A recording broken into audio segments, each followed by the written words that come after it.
విశాఖలో hitech sex racket ముఠా గుట్టురట్టయింది. ఆన్లైన్లో వ్యభిచారం నిర్వహిస్తున్న నీలకంఠారెడ్డిని ద్వారకా జోన్ పోలీసులు అరెస్ట్ చేశారు. నిర్వాహకుడితో పాటు మరొక 3 యువతుల్ని కూడా అదుపులోకి తీసుకున్నారు. ఫాస్ట్ ఫుడ్ సెంటర్ ను నడిపే హైదరాబాద్ కు చెందిన నీలకంఠారెడ్డి గత 6 నెలల క్రితం హైటెక్ వ్యభిచారాన్ని ప్రారంభించాడు. గుట్టి చప్పుడు కాకుండా విశాఖ సీతమ్మపేటలో వ్యభిచారం గృహాన్ని ఏర్పాటు చేసి ఆన్లైన్లో వ్యాపారాన్ని సాగిస్తూ ఉన్నాడు. నిఘా పెట్టిన పోలీసులు నీలకంఠారెడ్డిని అదుపులోకి తీసుకున్నారు. సైట్లో ఏం పేరు పెట్టావు? ఈవిడ పేరు శ్రావణి రెడ్డి అని. ఈవిడతో మాట్లాడుకున్న తర్వాత ఈ శ్రావణి రెడ్డి ఏం చేస్తుందంటే ఎవరైనా అవైలబుల్గా ఉండే అమ్మాయిల్ని డబ్బులు ఇచ్చి ఈ రూంలోకి దించడం వల్ల ఈ కస్టమర్ వచ్చి వాడితో బిజినెస్ చేసుకున్న తర్వాత వాళ్ళతో విచారం బిజినెస్ చేయిస్తున్నట్టు సమాచారం వచ్చింది. దాంతో రైడ్ చేసాం. రైడ్ చేస్తే ఈ శ్రావణి రెడ్డి అని ఎవరైతే ఇక్కడ లేడీ ఆర్గనైజర్ ఉందో ఆవిడతో పాటు 2 అమ్మాయిలు విక్టిమ్స్ ఉన్నారు. ఒక విటుడు ఉన్నాడు. యాజ్ వెల్ యాజ్ వీటిని కూడా పట్టుకున్నాం. ఎవరు మన వెబ్సైట్లో ఎవడైతే పోస్ట్ చేశాడో వాటిని కూడా పట్టుకున్నాం. ట్రాక్ చేయలేదు సార్. నేను ఆన్లైన్లో నెంబర్ ఉంటుంది అంతే. నా కస్టమర్లు కాల్ చేస్తారు, నేను ఆర్డర్ డైవర్ట్ చేస్తాను. సార్ నాకు ఇది కొత్త. నేను హైదరాబాద్లో ఫాస్ట్ ఫుడ్ మాస్టర్ని. ఇంకా 5 months 6 months అవుతుంది. 5 months నుంచి మొదలు పెట్టారా? మీరు మరి వెబ్సైట్లో మీరు ఫాస్ట్ ఫుడ్ మాస్టర్ అయ్యండి, ఎంత నెట్వర్క్ ఎట్లా చేయగలుగుతున్నారు?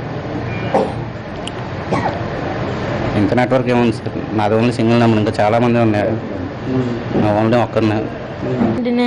నేను ఒక్కదాన్నే చేసుకుంటేదాన్ని. మొన్న నా బర్త్డే రోజు మా ఫ్రెండ్ వేరే అమ్మాయి వచ్చింది. అయితే ఆ అమ్మాయికి కూడా పెట్టేదాన్ని. మామూలుగా అయితే నేను వైజాగ్లో ఉన్నా, ఎక్కువ హైదరాబాద్ అటు వెళ్ళిపోయి నేనే చేసుకుంటానండి.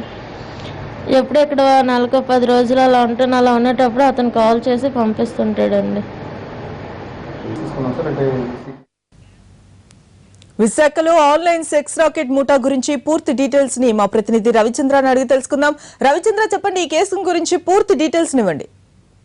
మమత, నీలకంఠారెడ్డి హైదరాబాద్ కి చెందినవాడు.